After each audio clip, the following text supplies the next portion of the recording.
Hello students, the number of tickets purchased by a customer for a musical performance at a certain concert hall can be considered as a random variable. The table shows the relative frequency distribution for the number of tickets purchased by the customer.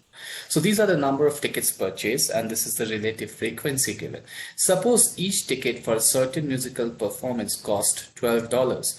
Based on the distribution shown, what is the mean cost per customer for the performance? So for that, we first need to find the sum of the relative frequencies given as summation f, which is 1 here.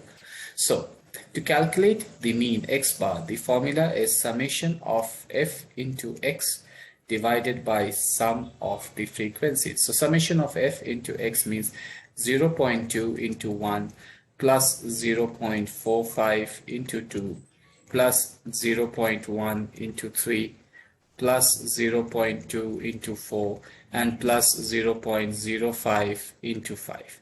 Now the whole thing should be divided by sum of the frequency, which is 1. So the value that we got from here is $2.45. Now since the cost is $12, so we'll multiply this with 12, which gives us as $29.4. So the answer to this question is D. Thank you, students.